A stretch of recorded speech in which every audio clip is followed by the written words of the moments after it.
I am Jocelyn Caro. I am 45 years old. I have been able to work as a domestic helper in Kuwait for almost 10 years. When I work in Kuwait for almost 10 years, away from my family, at the first year, it's really difficult to be away from my children. For a few years, I can monitor their growth. Every time they get sick, I'm not by their side to take care of them. But I just think that all of my sacrifices, that all for them, so that I can give them everything they want. That's how I train myself so that I don't miss them too much. In my first year in Kuwait, it was difficult for me, but I was able to do it all. I didn't think that in the past year until now,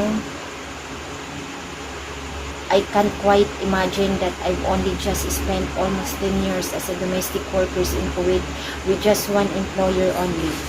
I have experienced that all of the hardships, sadness, and longing on my children. I endured everything for them.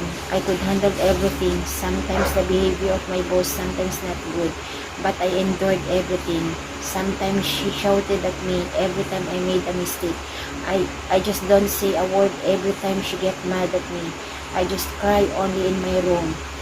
I just put it aside. Sometimes she shout and yells whenever I do something wrong in my work.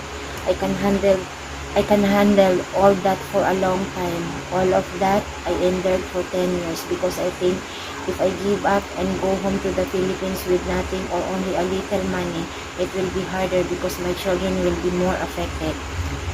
I always bear in my mind, it's better I will sacrifice as long as I can, nor my children, as long as I can give my children what they want and need. My boss was totally not hurting me.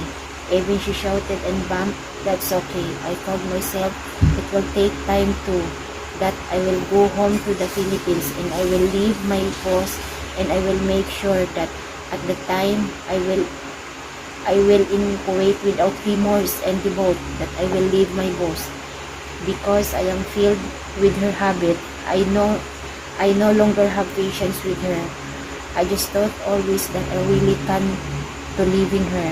I came home to the Philippines last January 5 only.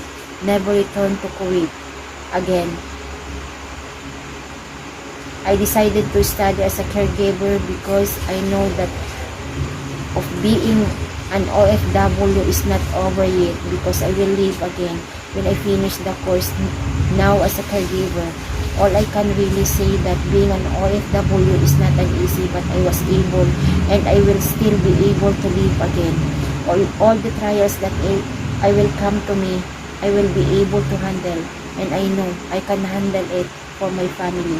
And I always pray to God to guide me in the right direction always, and I hope God gives me more courage and a healthy body and mind so that I can fulfill my dreams in life.